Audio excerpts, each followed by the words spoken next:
that long day behind you. Good times lie ahead. With company worth keeping, that'll bash a smile on your head.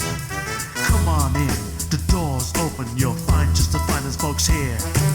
Pull up a chair, grab a drink, and lend our stories your ear. Cause we're the talk the tavern. Here you're always welcome. The talk the tavern. Promising beer and bedlam. The talk the tavern. Music, medicine, then some. The talk the tavern. The song's over. Here we come. And welcome to the tavern, where friends and community come together for toast, topics, and tangents. I am Travis Sivart, author. You can find my work at TravisSivart.com, as well as the other podcasts that we do. My vices tonight is going to be Virginia Distillery Company, and this is a special bottle I got for tonight, and this is cider cask finished whiskey. So I'm going to be trying that out tonight. It's a big old massive bottle. I'm hoping to drink it all before the night is through. And then also in a Savinelli, I got me some dark cherry tobacco. What about you, Ed? Hey people, I'm Ed Summers. Don't write no books or any bullshit like that. But I'm sitting here drinking a noir as usual. And my last slice. How about you, Andrea? Yes, Travis? Well, I love how Ed just I don't write any books or bullshit like that. Just crushed all my hopes and dreams right there. Andrea? But it crushes me that it's his last piece of cheese. I know. It's crushed cheese. So Andrea in the chat here, you could find me here. I write stuff. One day I'll finish it. I have a jar of mints and knitting. But not a jar of dirt. Fancy. Oh, I got some of our new merch here. I got the tumbler comes in black or white, and this one here says "Happy fucking whatever" and has Cogsley and the Tavern logo on it. It's done a really great job of warm or cold for hours. So, let's see what our live chat has for theirs. Apparently, Maria is laughing at Andrea struggling to push the cat down. You didn't know they could see you pushing your cat down, did they? It's Harryhausen cat, and he has to be in the middle of everything. See, and they make fun of the weird names guys called their genitals. So, Tal in Australia has coffee, and Maria up in Canada is drinking water, because she be fancy like that. And let's raise our glass to a toast to health and long life, which is what our topic is tonight. Yeah.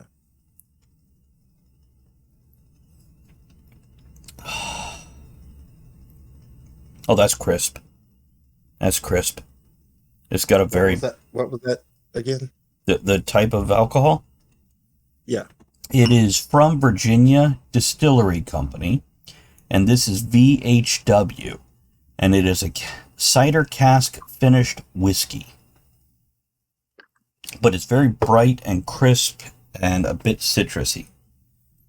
So, yeah, so tonight I want to talk about, I found this great article. There's a place I like to go. It's a daily newsletter from Substack called Understandably. And I subscribe to it, and I get it every day, and this is the first thing I wanted to talk about here today. So, I figure what I'll do is I'll read through this article, and we can just interrupt me and have a conversation about things. Sound good? See what we do on this list, etc. Uh-huh. So, okay. He says, maybe there isn't a fountain of youth, but there are some simple, scientifically proven habits that can add years to your life, on average. However, there's also a problem. Many of these habits are the things people often feel forced to set aside. We don't have time to deal with things that are merely important. We're busy dealing with things that are truly urgent. So, number 1, get more exercise. So we know that regular exercise can lead to greater longevity. Between 30 and 40 minutes of jogging a day, 5 days a week, for example, can help your body mimic the natural age progression of someone 9 years younger.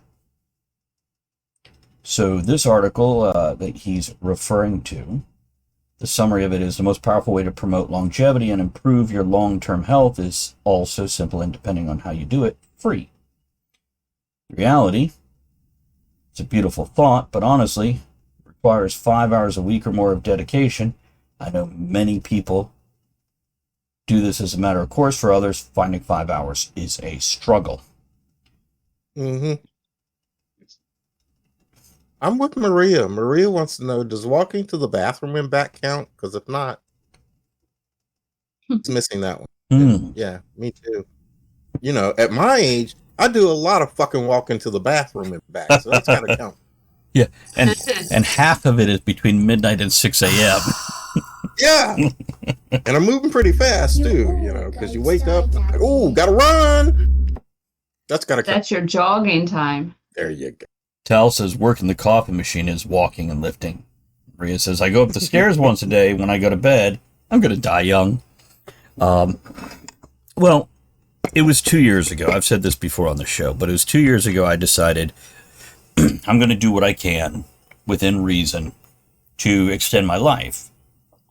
Because frankly, I have to stick around for a little while. Otherwise, Andrea's going to kill me. Yeah. She will hold a seance, resurrect my ass, and beat my ass back down.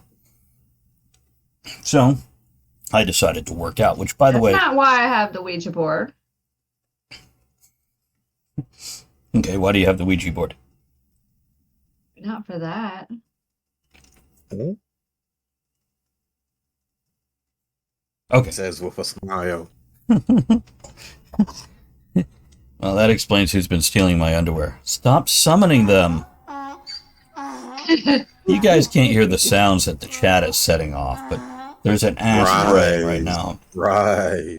Maria says what I find horrid about working out, or whatever, is that the second I miss a day because of life kicking my ass, I don't pick it back up. And any progress I've made goes out the window. Tal agrees. True. Ed, you're agreeing. I have that same problem.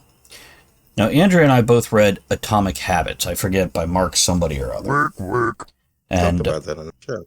Yeah, and he basically says you're allowed to miss one day. You just can never miss 2 days in a row. Yeah, well. Tal says, I find it hard to take myself away from work to go to the gym or pool. I get paid to work. I don't get paid to go to the gym. Maria says... Here's my problem. Yeah. Here's my problem. I walk a lot at work. Mm-hmm. I'm on my feet. I'm rushing. That's exercise. Mm-hmm. When I get home, I'm exhausted. And I'm told it doesn't count.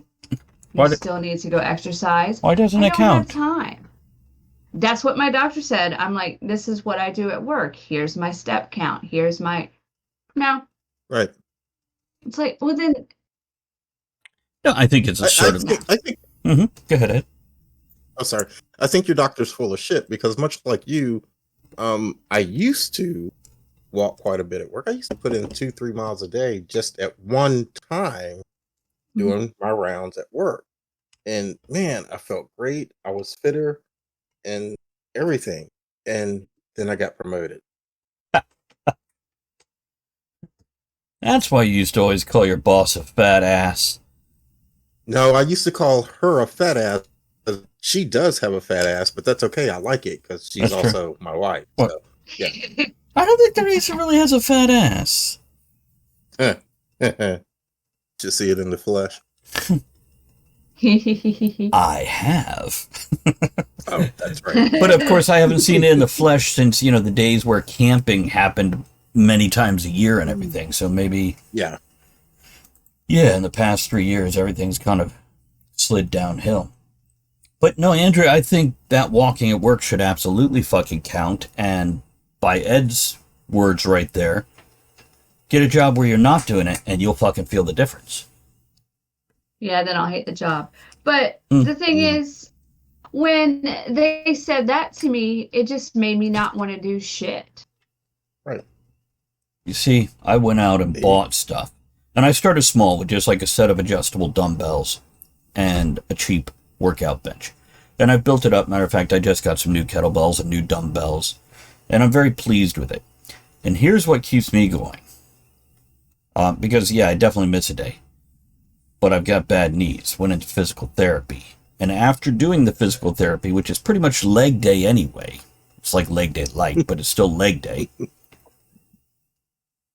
my knees feel better. Like, they don't hurt worse afterwards. They feel tight, but they feel better. And also, once you start to see a result, like, Andrea would reach over and she'd touch my arm, she's like, wow, that's firm. And I'd be like, yeah, it is. If I quit working out, like in a week or two, it's just all loose and flabby and not rounded and toned anymore. And the same thing for, like, oh, there's the cats. He came over and Zazzle says, no. Zazzle, I can't see over you, sweetie. But, well, here's another thing. Mm-hmm. Like, when I did belly dance, I was in great shape.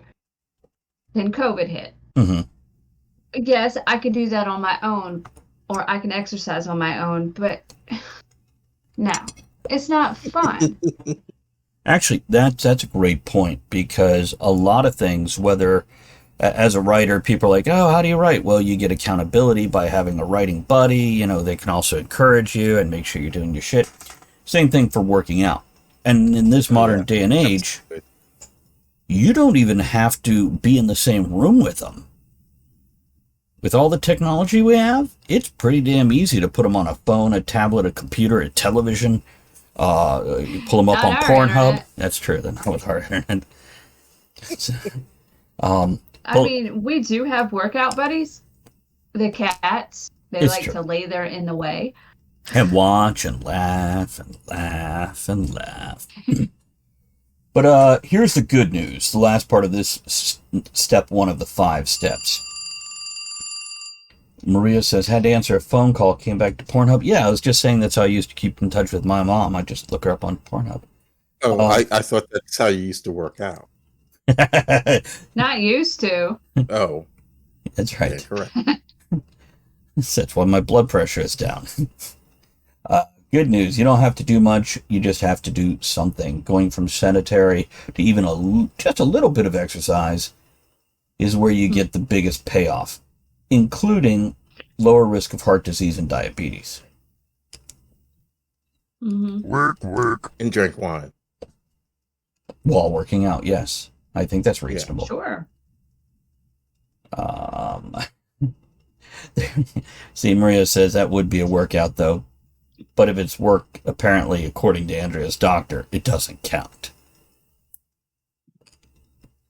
Yeah. Right. And I just want to hit that age where masturbation workout is now called the deadlift. That's all I'm trying to avoid here. So, number 2 on the list, get more sleep. And the author says, this one makes me laugh, which is funny because you both just kind of did that. Because for me, sleep is the first thing to go for longer than I'd like to admit. So the summary says, take someone who needs 7 hours of sleep per night and restrict them to only 5, and they experience metabolic changes. And that is citing a Satchidananda Panda of the Silk Institute for Biological Studies. The reality? You said panda? Yeah, it's but it's like the Satchidananda Panda or something. Is that panda an expert? God bless you. So, here's the thing. What if you have insomnia because you're worried you can't work out, so then that disrupts your sleep, which you need? It's a never-ending cycle. This is what rubber mallets are invented for. And loving spouses. Do we need to put a disclaimer that we're just bullshitting and we don't actually hit each other with rubber mallets? Say what you gotta say. Yeah, but you be lying. We know. She only hits me. The truth. I never hit her. But she uses the big squeaky one, so it's kind of amusing. All the cats run in. The reality, the author says, heck, I wrote this at 1 a.m. after a previous idea fell through. And the good news, your body will more or less let you know when you're getting enough sleep. Mainly, you just need to trust yourself and listen. Rhea suggests Benadryl for dousing me at night. That's right. Says, in all honesty, though, I probably get more sleep than others I know, so I can't say much. Around 7 hours. Yeah, here's a fun fact. Teenagers need like 9. Adults on average need 7. And if they get too much or too little, generally 5 or less, 9 or more, it will have adverse effects. But about 7, give or take an hour, is generally good for most people. Well, over 30. I think I'm part cat because I require 20. So annoying when she drives.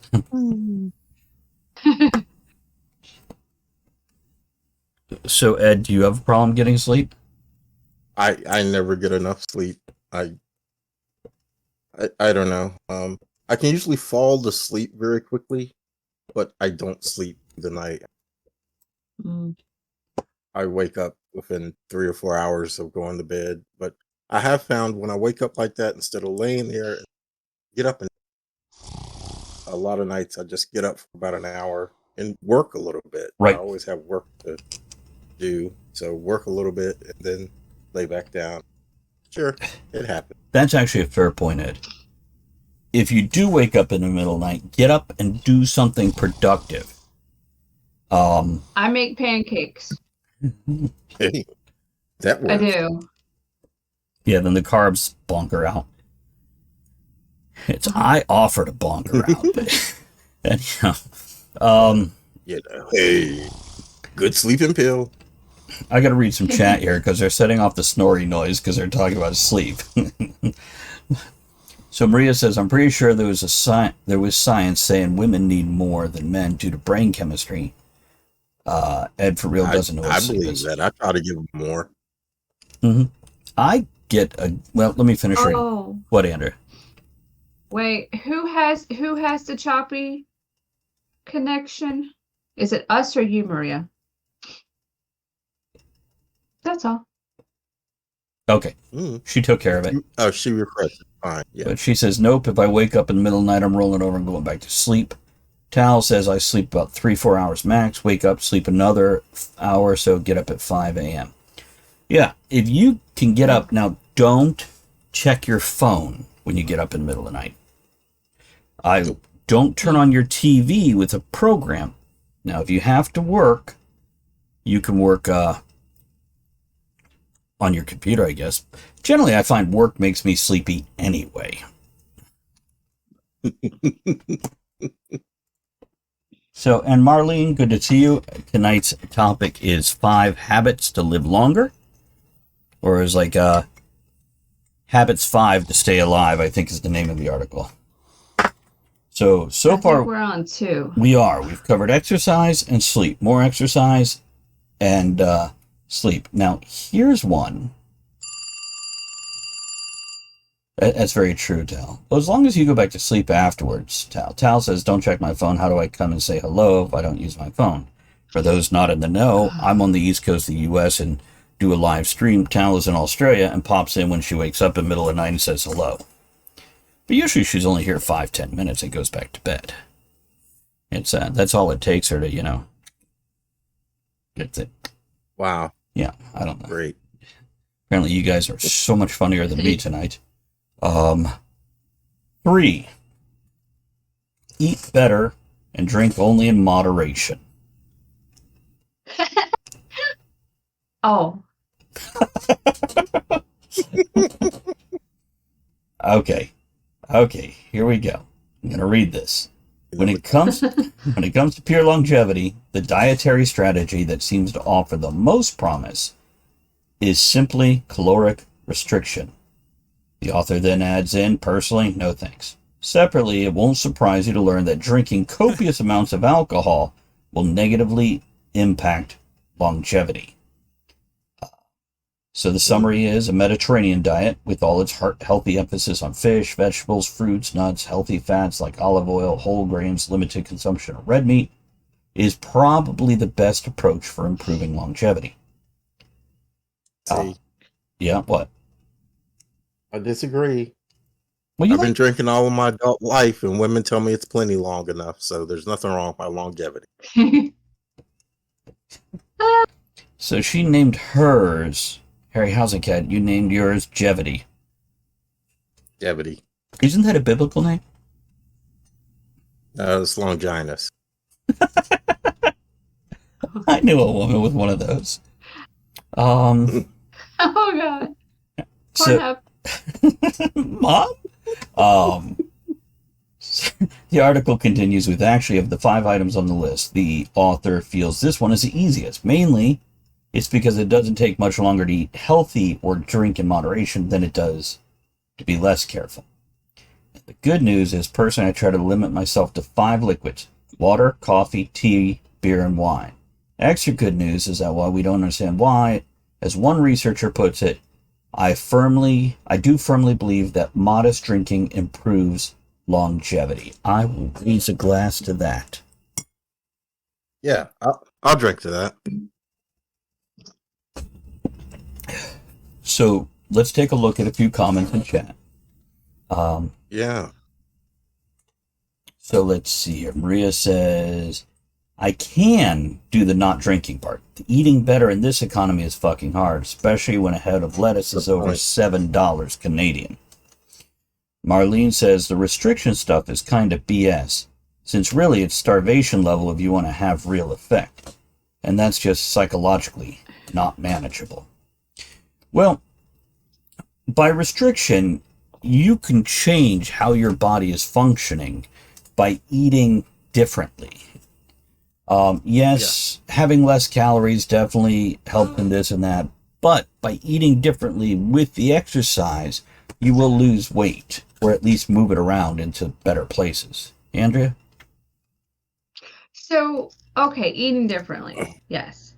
I believe in that because they say salads are healthy, and so I tried salads because I have digestion issues, and it was bad, and the doctors are like, oh, well, live with it. Gave up salads. Don't eat raw vegetables anymore. That's all I had to do. So much better. You got to know your body. So you could change things. Right. Yeah. So, and Marlene continued with her thought. That's why people from the World War generation have been getting old, because they lived through real starvation. Europeans, that is. Yeah, not Americans. We invented the burger joint right after the war. We're good. Well, I mean, people from the World War generation are getting old because isn't that like close to 80 years ago? Yeah. Yeah. My mother was born in 45 and just kidding. But Maria had a great point. You know, eating better in this economy, it's getting tougher and tougher and tougher because we like to eat fresh, because when we eat fresh, we do feel better. Mm-hmm. Our bodies feel better, don't have any aches and pains in the joint. But when you walk into the store today and look at the price of fresh food, prepackaged stuff, it's crazy. Right. Really, no wonder poor people are fat. Yeah, remember in the olden days, like a couple hundred years ago, poor people were skinny because they couldn't afford the food and they were working all day doing manual labor. Now it's flipped. The rich people can afford the good food and exercise equipment, and poor people are fat because they can't afford the healthier foods that cost more or waste, etc. Oh, I got a couple good comments here. I'm going to read these 3 and then we can move on or reply to them. Marlene says, but studies in monkeys, etc., assume that you actually activate proteins that you only have when you actively feel hungry/starve. So that's not what you want. Eating more healthy is a different boat. Maria says, I love eating fresh. Love having fruits and veggies in my fridge. But in all honesty, it's not in the budget these days. And by the way, just so we know, international audience here, guys. Marlene lives in the U.S. now, but originally from Germany. Maria is in Canada, as I said earlier, and Tal is in Australia. And Tal says, I think often people confuse thirst for hunger, and I agree, so they eat. But if you're fully hydrated on the regular, then it's likely a person will eat less. So yeah, that's because you got to run to the bathroom. It's true. You're busy running to the bathroom. Get your exercise running to the bathroom. See it out. It's true. It's true.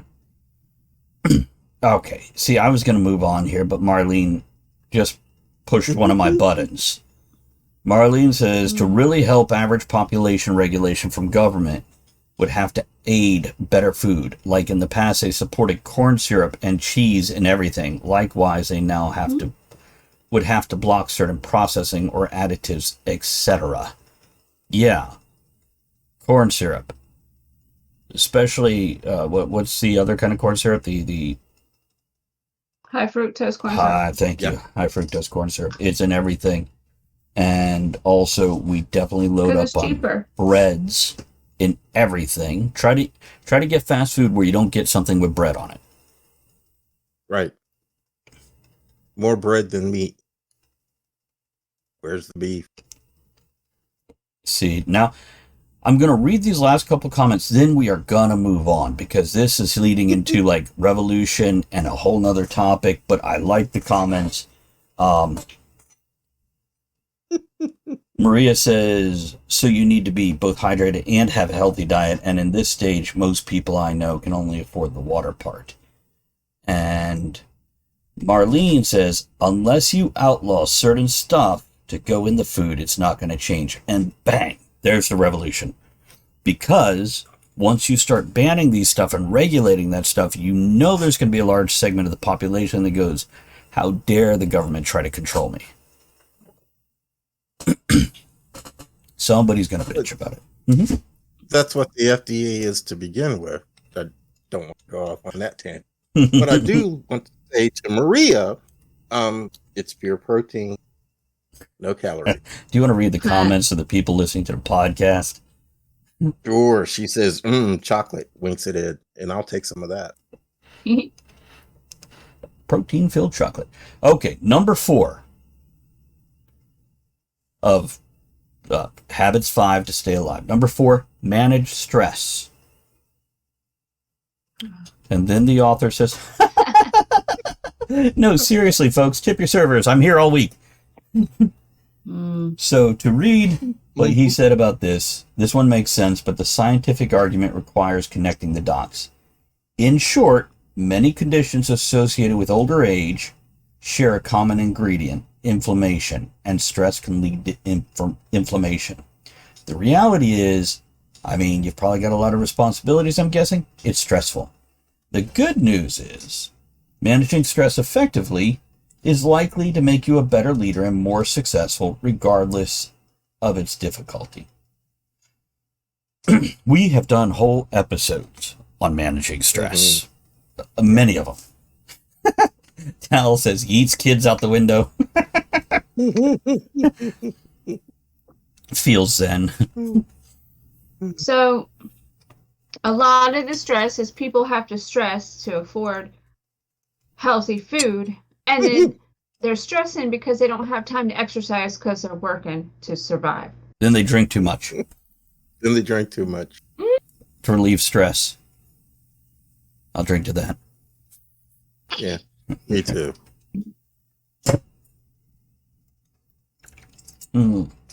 So,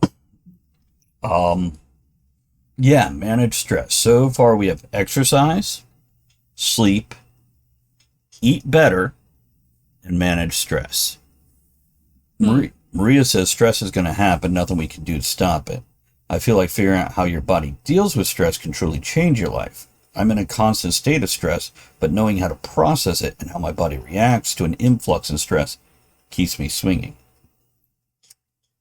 I found a lot of people react to stress by eating, drinking alcohol, or escaping through television and screens of various sorts.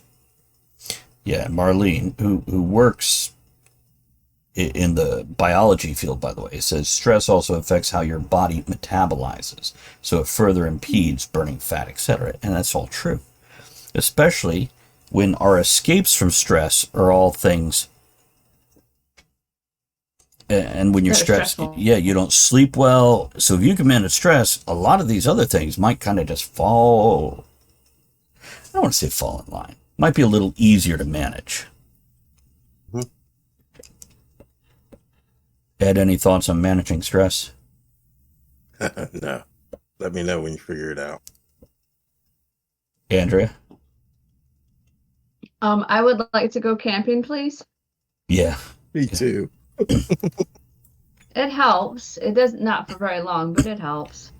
And Maria says, technically speaking, working out is supposed to help you deal with stress, which brings us back to part one. And that is true.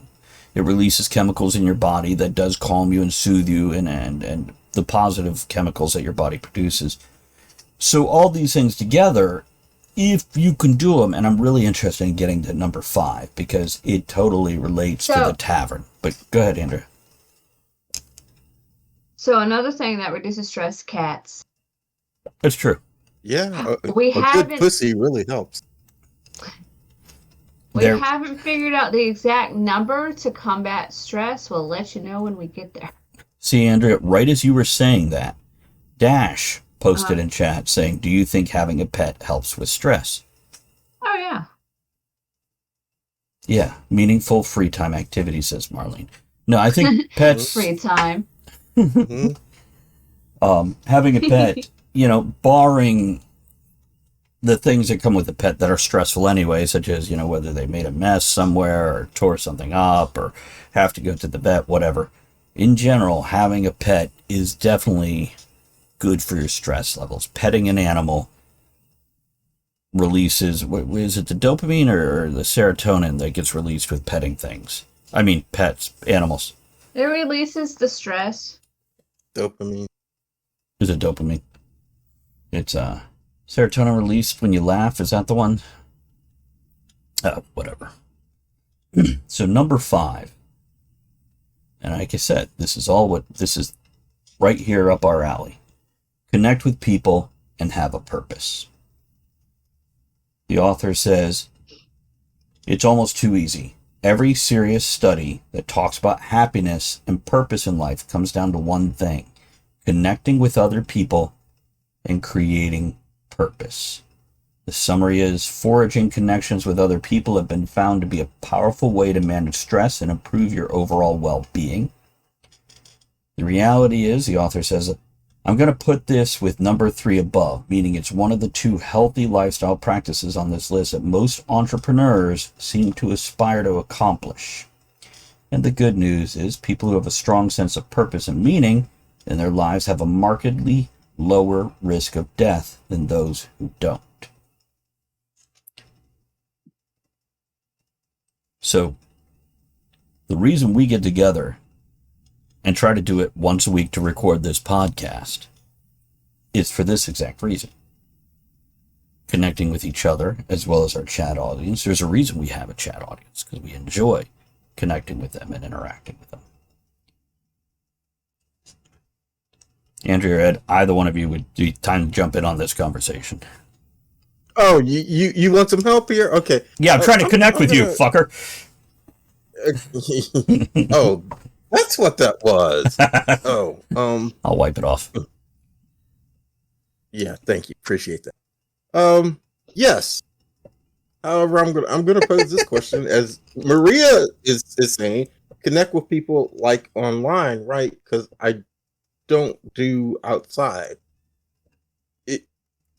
And maybe this is an entirely different show, but is the connection online the same as the face-to-face person?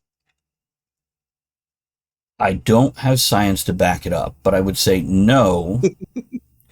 But it's because the human animal requires physical contact. It's part of our makeup, our wiring. But connecting online is better than not connecting at all. Talking to people, interacting with people. And Marlene, who I said works in biology, says, I think online is just as valuable as outside if you take the time to have meaningful conversations, etc. Many people running around But outside. why are we? Huh? meaningful. Well, why are we here? There's nothing meaningful. Just kidding. Just kidding. Many people running around outside, not really listening, can be more pointless than having a regular contact virtual. And that's where I was going. It's the quality of the relationship.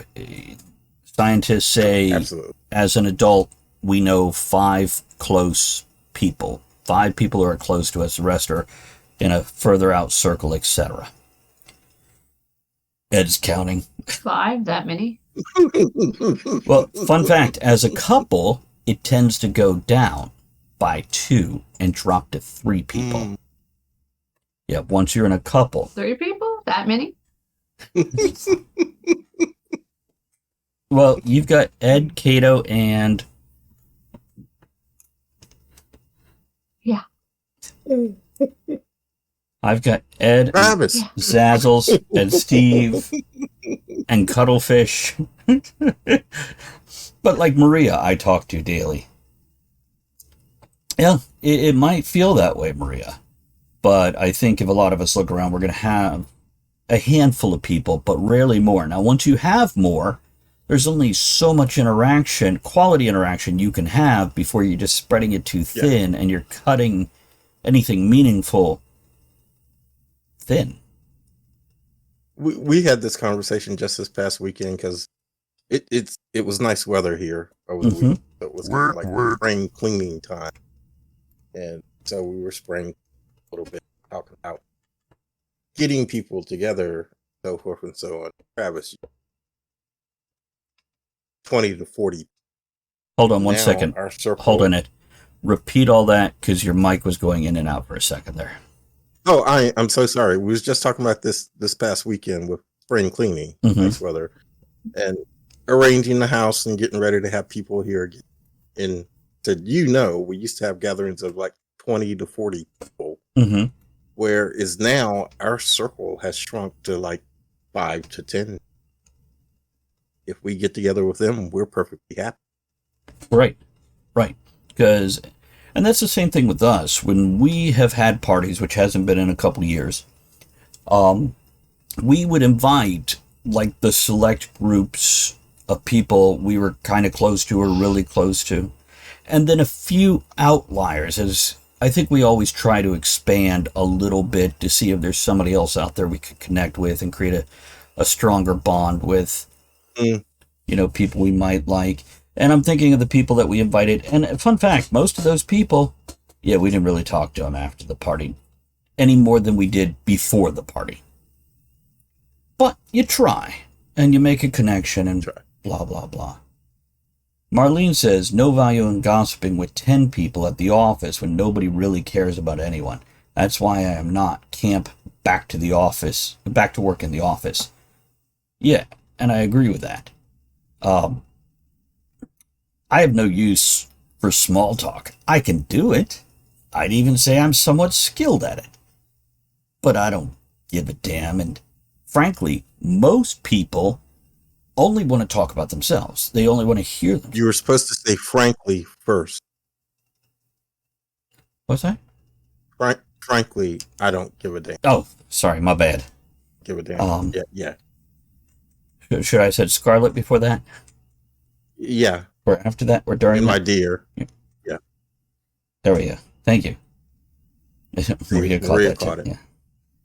Marlene says, but also if you have people you see less often, it'd be nice to plan for an activity, going for a walk, doing a painting evening, etc. Something to have an engaged activity can make the time more valuable if when otherwise doesn't share much time. Yeah, a lot of times when we have friends over, which again is very rare, last thing I want to do is turn on the TV. And if I do turn on the TV, usually I'm like, here's a movie we all wanted to see. Let's watch that and turn it off. Though sometimes for holidays, I don't mind putting on like movies everybody's seen a bunch of times and just keep them rolling through. Because then it's kind of fun. You have something to stare at when the conversation lulls or whatever, besides each other. But yeah, quality over quantity. And over the phone. I kept in touch with my brother for decades over the phone as opposed to in person, as well as a few other friends. Though I eventually realized some of these friends just weren't the best friends to keep, because every time I talked to them, they would tell me how they're like wrecking their lives through whatever destructive behavior they have. And when I went to go to talk about my life, they're like, it's time to get off the phone. I gotta go. So after a while, I just never called them. And most of them, I just never heard from because I didn't call them. And the ones that did contact me, and I did try to get back into a conversation, turned out the same way. So eventually I just stopped agreeing to be on the phone for an hour to listen to them complain about their destructive behavior. That took some stress off. So, going to read Maria's comment here, and then I'm going to wrap this up with your guys' closing thoughts. Maria says, I don't feel as an introvert I can contribute much to this topic, but I agree, Marlene. When I do see one of my select people in person, that time is precious to me. It recharges me for years. So, any closing thoughts, you two? Andrea?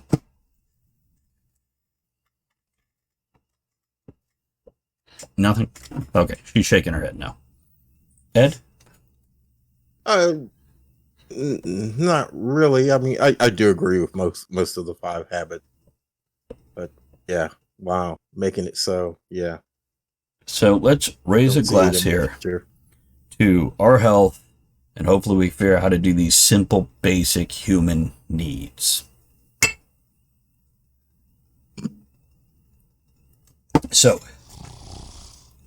I want to thank the chat for being here and hanging out with us through the show, giving your thoughts and advice and opinions. Always appreciated. Sharing the jokes and the laughs and the drinks. You guys deserve to reward yourself with our company. That's all I can say about that. Do check out TravisSivart.com for my books and audiobooks, as well as this podcast and a few others. And check out Talk of the Tavern, which is our previous one. This is a continuation and evolution of that. And that is the same thing, different name. We're just moving forward into our next stage. You guys have a great night, and we'll catch you on the next one.